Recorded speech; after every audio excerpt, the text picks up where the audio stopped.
Hey everyone, welcome back to another episode of me, Elliot, reading a book in every subgenre of every genre.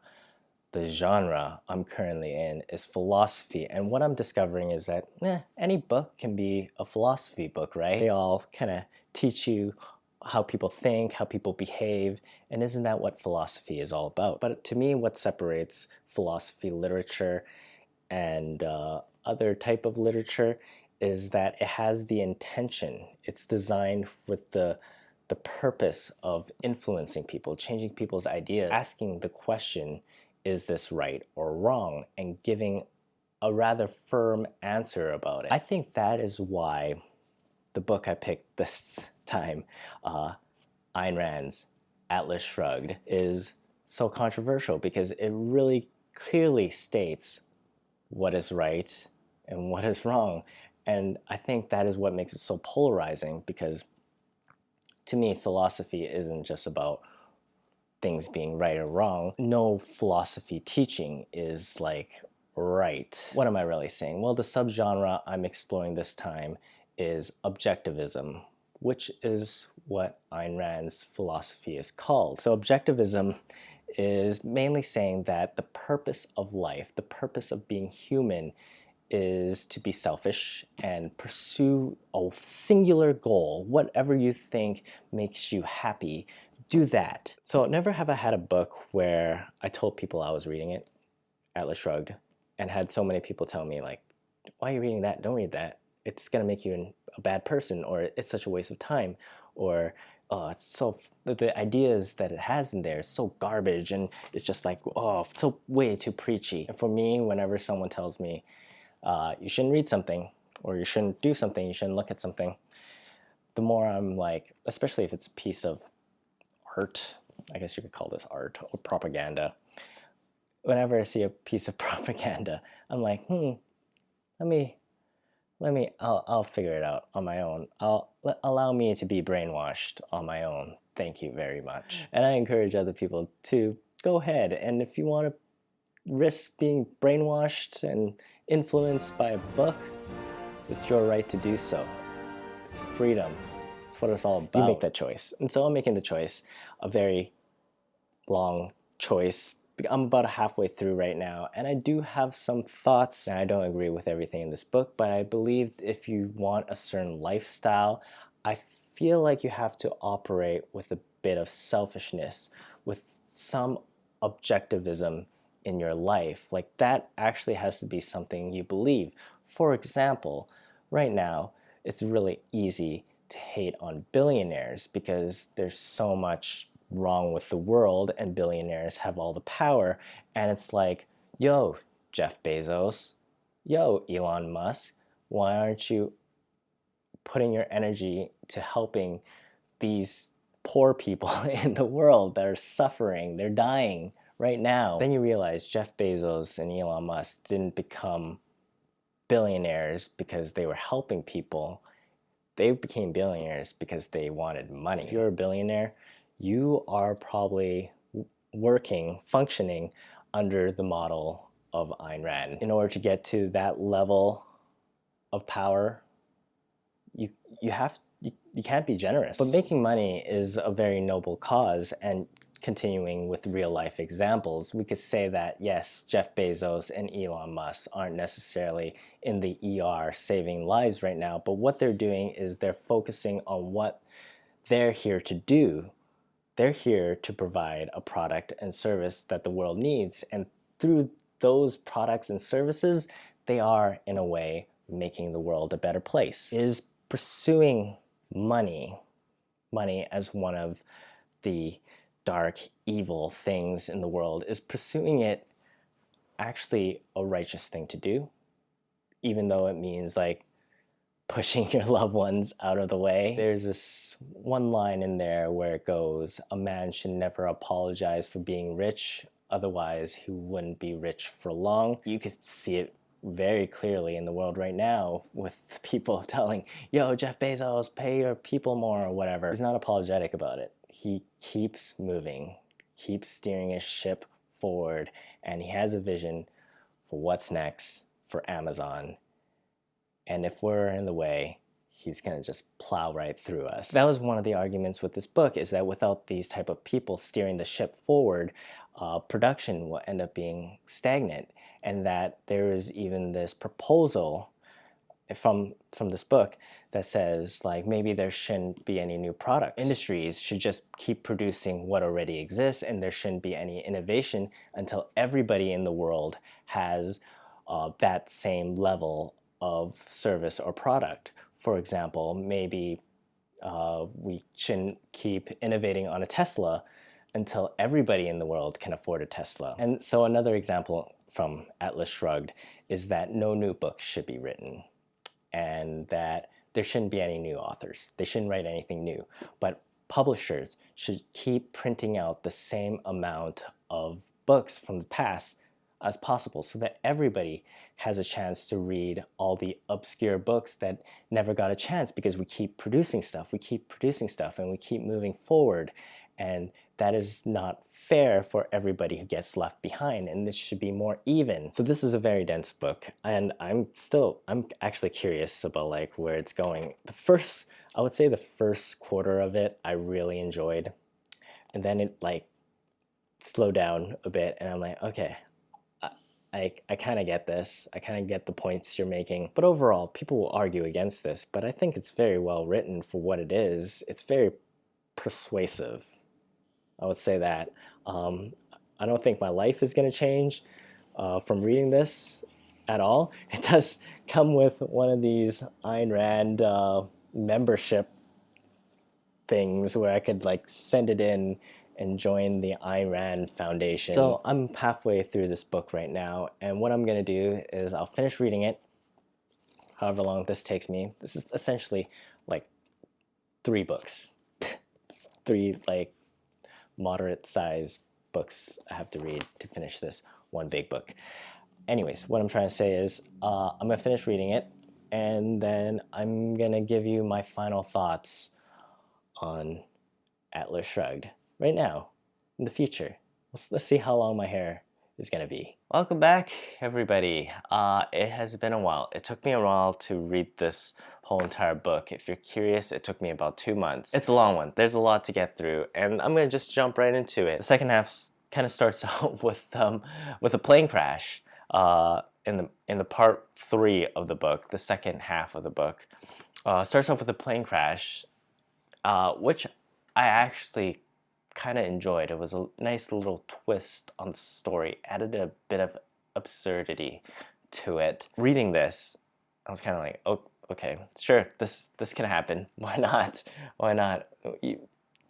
One moment they're dealing with railways, the next moment they're lost in a forest. Not lost, but in a forest somewhere. At this point, I was like, I don't think I'm gonna be brainwashed by this book, so I felt like I was okay. So the main plot of this whole thing, and the reason why they're lost in the forest, in the valleys, the plane crash, all that, is because a bunch of business leaders feel like they're undervalued.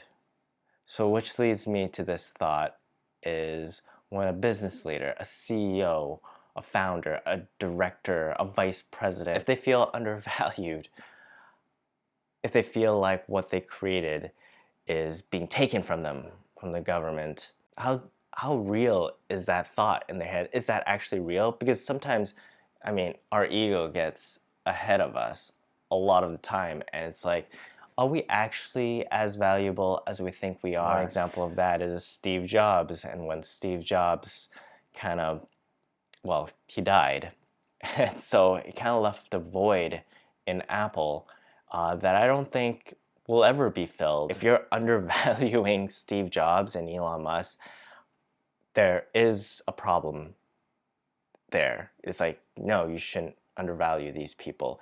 But it's also worth saying that these people rely on the support and the brilliance of hundreds and thousands of other people, and for them alone to take the credit is also unfair. So that's one of the main discussions of this book, is how do we treat the person on top, and how do we treat the people on the bottom? Another thing that I found in this book that isn't really brought up but I think it's worth mentioning in these tender times, these tender chicken times, is the symbolism, the symbolic representation of what railroads are.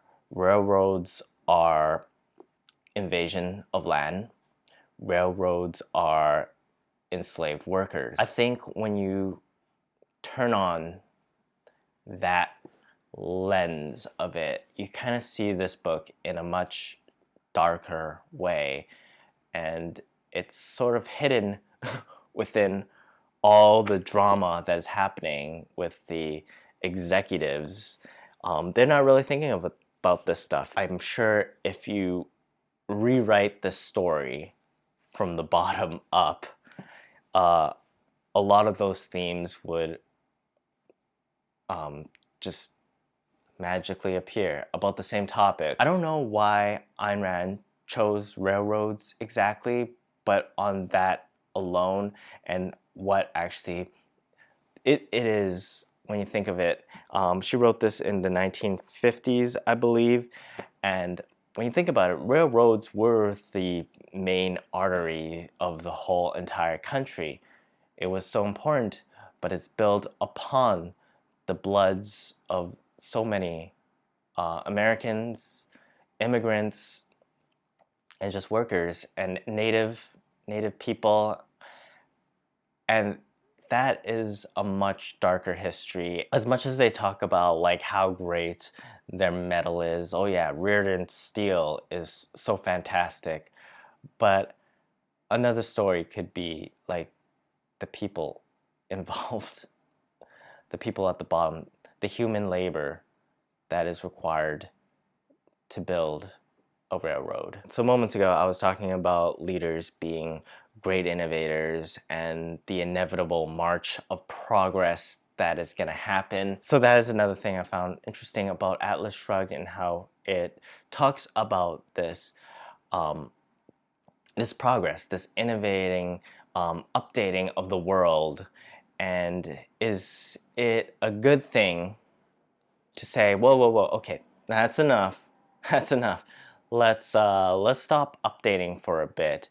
Let's just cool down with the innovations for a while, because we're innovating so fast and we don't even know what we're losing. It's like kids growing up with an iPad, just with an iPad when they're young. It's like, yeah, we've innovated to this point, but what are we losing? What's happening with these kids now that their parents are just vlogging them all day? How are they going to grow up? We don't know what we're losing. I obviously don't have the answer, but it leads to that question, which I think is a really important question these days, because it feels like we're innovating exponentially, super fast, really fast, and we don't know what we're leaving behind. So that's scary. Another thing that is also upsetting to talk about that this book brings up is the relationship between business and family, and which should be prioritized. And I personally don't have the answer for that as well. I like to see a blend of the two. I think there needs to be balance, but the whole idea of, is work family? Can we call work family? You know, this happens all the time when you're like a coworker. It's like, that's my work wife, that's my work husband. HR will say it all the time. It's like, we gotta do this together. My HR doesn't sound like that. We gotta do this together. Yes, Steven Seagal. We gotta do this. We're family. We gotta go do this barbecue together. Is that true? Is work actually family? Where do you draw the line? And it seems like some characters here have a hard time drawing that line, because the way they see it is, well, first off, some of them, it's a family business, so it's very Donald Trumpian. And another thing is that they need their work to pay for their life. So they see it as that. It's like, without this, if I don't focus on this, I would not have a life. So there's really a lot to talk about in this book, so much so that I feel like I could do a whole hour of this, just throwing out like questions that this book kind of asks me, and I'm like, I don't know what. You're the book. Yeah, you tell me. I guess one of the hardest part to get through in this book is the John Galt's speech. It goes on for like 70 pages. It rambles on about various things. There's a few points that I want to bring up that I found was kind of interesting when he talks about one's values and how one should put their own self-esteem before their own achievement so that they have that visualization of what their purpose is, what the reason for doing it. And he breaks it down into 3 different things, which is kind of what I just talked about. And it's that reason, purpose, and self-esteem. Reason is your knowledge. That's the tool you have to accomplish what you want to do. Your purpose is your choice for happiness. That is your destination. That is where you want to go. And your self-esteem is your worthiness for happiness. You believing that you yourself are worth that journey to be happy. And it's when you break it down like that, it doesn't sound too, evil. It sounds like, yeah, I deserve to be happy. I deserve to reach a greater purpose in my life and accomplish great things, and I have the knowledge to do that. It's a lot of like really motivating stuff. I believe John Galt is being motivating there. But he talks about this on a lower level too. Yeah, he's great. He's like an executive, a business leader, whatever. But what about the people on the bottom? No one really wants a factory job, but people need jobs. Without the job, they become without purpose, without reason, without self-esteem, and that tends to lead to crime, as we could see in the real world. And it all starts with just understanding those 3 values. Reason, purpose, and self-esteem. What is really happening is employment is actually a gift. It's a gift to us. It allows us to sort of continue that growth, continue finding that happiness, even though it feels like we're in a rat race, because it isn't easy creating business. It isn't easy creating employment, because the argument that Ayn Rand makes in this book is that if it was easy, if it was so easy to be the person on the top, you would already be there. So I think we're in a period in society where we're not the most inspired by the wealthy anymore. We're not inspired by the wealthy, because I remember being a kid and looking at rich people and being like, man, I want to be them. And I think the main reason is that above everything else, we think that perhaps the people who are wealthy didn't get there on their own merits. It's not a meritocracy anymore. Even though Ben Shapiro would say that most of the billionaires are self-made. Yes, we get that.